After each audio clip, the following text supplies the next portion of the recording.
Salut la gang, bienvenue dans une nouvelle vidéo où je vais vous parler de ma petite lecture d'avril. Voilà, j'ai lu 12 livres ce mois-ci.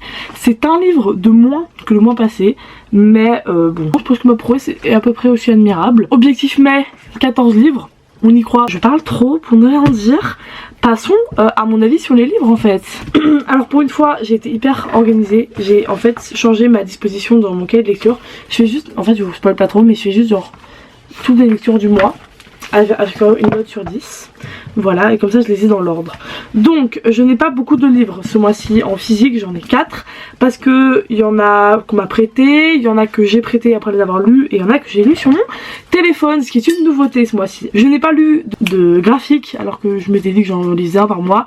Mais j'ai possibilité d'en lire plein maintenant, parce que j'ai téléchargé Next Story, qui est une appli où je paye un abonnement 10 € par mois, et j'ai j'ai 15 heures d'écoute de livres audio par mois, autant de livres version numérique que je veux, et il y a aussi des journaux, des graphiques et tout, donc je pourrais lire beaucoup plus de graphiques sans me ruiner grâce à ça.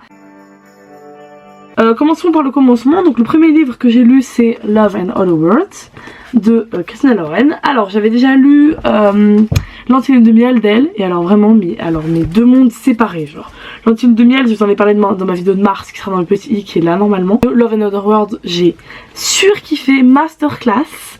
Je l'ai annoté et tout, regardez avec mes petits post-it, c'est trop swag. J'ai adoré, j'ai pleuré les gars, j'ai pleuré, je ne pleure jamais en lisant. Et en vrai, Lentille de miel c'était fun, vous voyez, genre c'était cool, mignon et tout. Mais ça, mais trop bien, genre j'avais un peu peur parce que je suis une youtubeuse About Estelle, je pense que c'est son nom, elle sera aussi dans le petit i, qui avait parlé de ce livre et qui avait dit qu'elle avait pas aimé, que c'était grave une déception et tout. Et j'avais un peu son avis dans ma tête et je suis en mode vas-y, ça se trouve j'ai pas aimé et tout. J'ai adoré vraiment, mes pépitas. Vraiment je peux pas vous décrire mon amour pour ce livre, genre c'était vraiment une romance, oui bon c'est une romance, hyper cute et tout. Le résumé est dans ma pile à lire de printemps, comme en fait j'ai plein de livres qui sont dans ma pile à lire de printemps, donc ils sont tous résumés là. Masterclass, vraiment lisez-le, si vous devez lire un Christina Lauren, je pense que... après j'en ai lu que 2, hein, vraiment l'abus, mais du coup ça me donne envie de lire les autres pour voir si je préfère plus.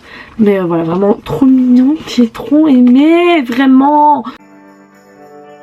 Ensuite j'ai lu, alors ça c'était vraiment pas prévu, parce que j'étais à la foire du livre au début du mois, et j'avais un peu genre une espèce de panne de lecture, enfin j'arrivais plus à lire après Love and Other World. J'étais en train de lire à Cotard je pense, est-ce que je lisais déjà à Cotard à cette époque là?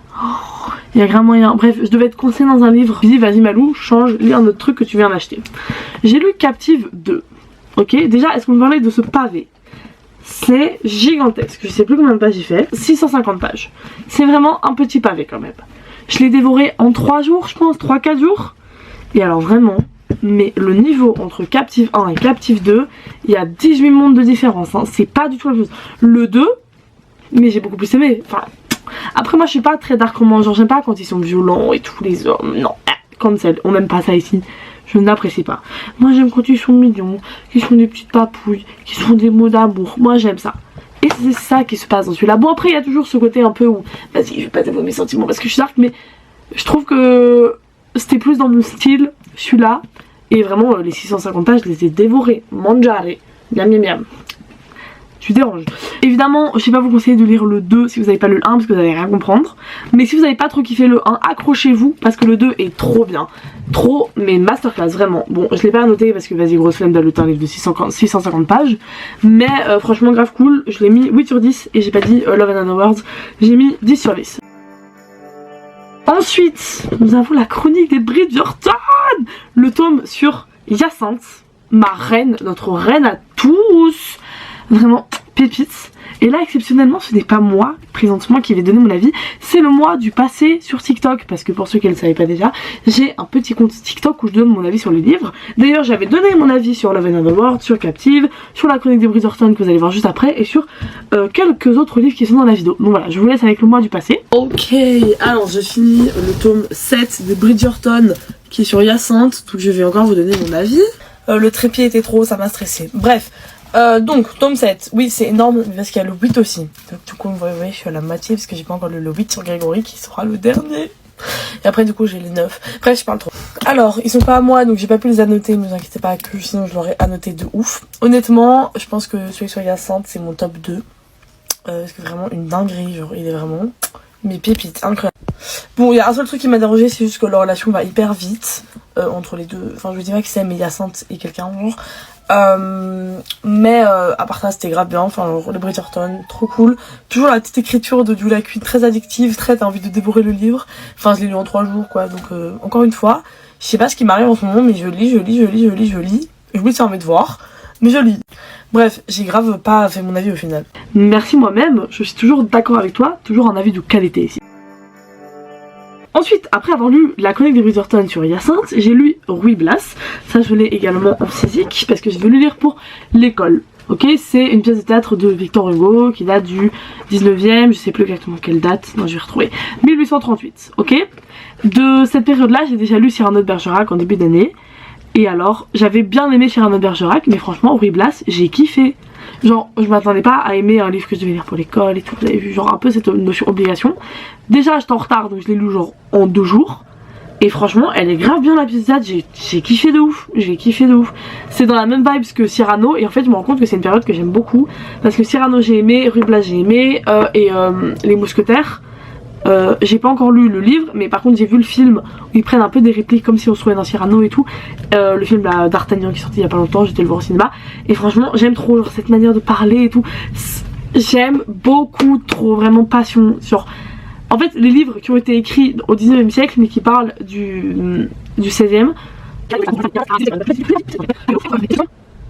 Je suis hyper nulle, je vais lire en fait. Pourquoi j'essaie d'expliquer, je suis nulle. À la fin du XVIIe siècle, à la cour d'Espagne, Don Salus s'est exilé par la reine pour avoir séduit une suivante. Il entreprend alors de se venger. Son valet Ruy Blas, amoureux de la souveraine, sera l'innocent instrument de son projet machiavélique. C'est 10 fois mieux résumé que ma personne.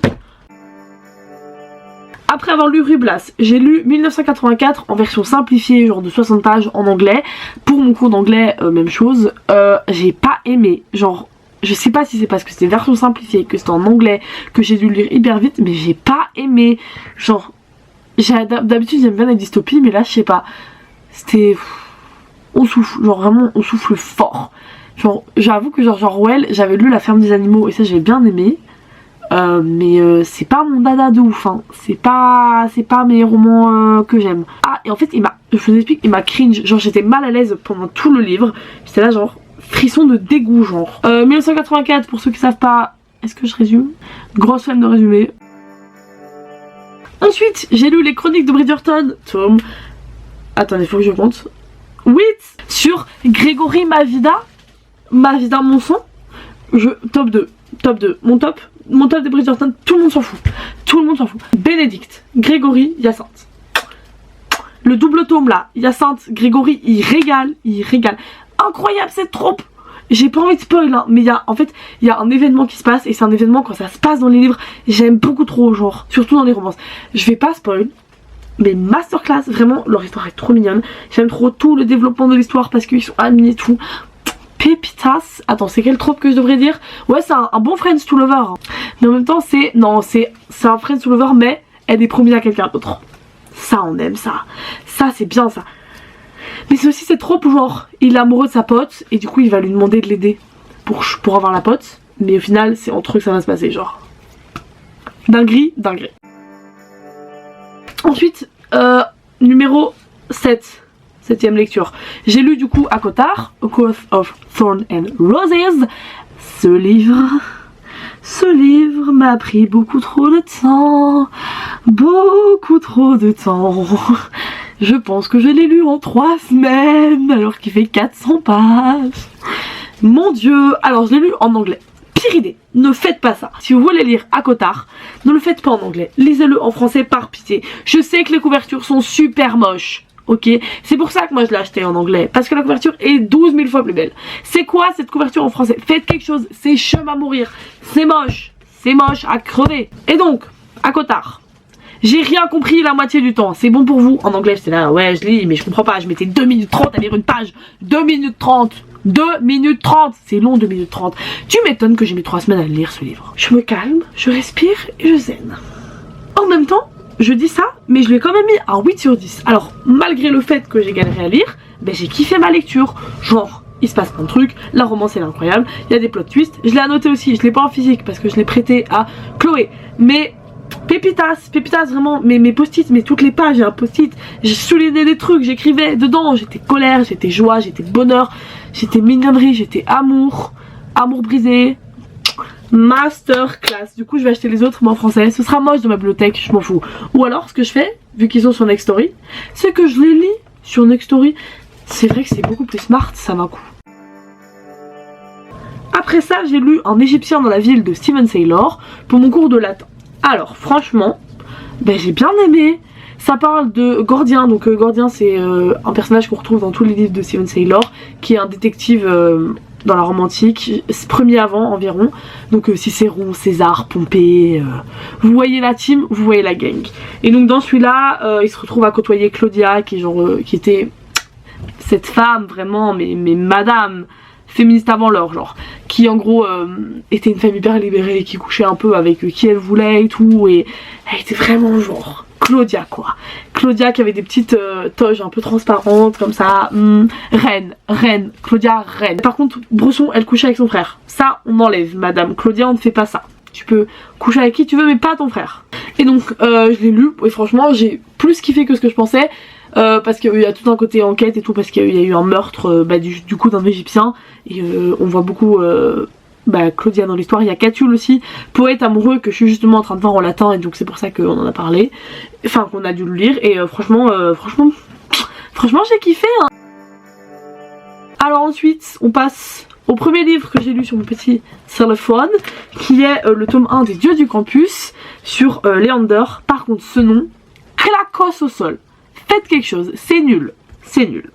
Alors lui j'ai mis un 10 sur 10 parce que j'étais mais agréablement surprise. Genre vous voyez c'est les livres genre sur les joueurs de football, dans les lycées, enfin dans les universités américaines, tout un peu genre Campus Driver vibes. Mais alors j'ai été hyper surprise parce que c'était dans le cliché mais pas dans le cliché, genre c'est genre en fait j'aimais, je sais pas comment s'expliquer, j'ai vraiment trop aimé ces livres, les trois, j'ai lu les trois, je vous en parle après des autres. Master, en fait faut que je me calme. J'ai vraiment beaucoup trop aimé ces livres, il faut vraiment que je me calme.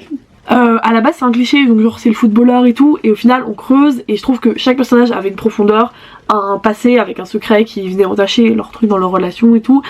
Et non c'était trop mignon, vraiment Nyx, mais reine, je veux rien entendre, c'est le meilleur perso féminin que j'ai lu de ma vie. Bon j'abuse vraiment de ouf, j'abuse vraiment, mais franchement un des meilleurs persos féminins que j'ai lu. Elle est tellement incroyable, en même temps elle est tellement badass mais en étant sensible en même temps, et elle est incroyable. Le tome 1 j'ai même pas résumé, mais en fait il y a pas de résumé à faire, c'est juste genre une histoire d'amour entre un mec et une fille, mais il se passe plein de trucs et tout. C'est pas des livres profonds machin, mais franchement je sais pas, j'ai trop aimé. Mais c'est pas mon préféré, là je m'excite mais c'est pas mon préf. Mon préf c'est le tome 2 sur Dante. Comment il m'a surprise. Moi je pensais que c'était des romances hétéros sur des mecs bien... C'était une romance gay avec une problématique de troubles mentaux. C'était trop pour moi. J'ai trop aimé. Les gars, genre il y avait aucun... Genre c'était une romance entre hockeyeur et footballeur. Ça parle de... Parce que le hockeyeur il est... Bon je spoil pas trop parce que bon, c'est un peu obvious. Il est bisexuel et il y a toute cette problématique de... Il veut pas faire son coming out. En partie parce qu'il a peur qu'on le regarde mal et qu'il soit jugé et discriminé et tout comme bon, on a l'habitude. Mais il a aussi pas envie de le faire parce que comme il veut être joueur pro, il a pas envie d'être genre le bi de l'équipe, qu'il soit juste engagé pour ça. Et j'ai trop aimé qu'il y ait toute cette problématique là dans le livre aussi, et aussi la problématique du trouble mentaux. Ils aident des jeunes qui sont pas bien au lycée et vraiment il m'a touchée les gars, vraiment j'étais émue, il y a des moments et tout.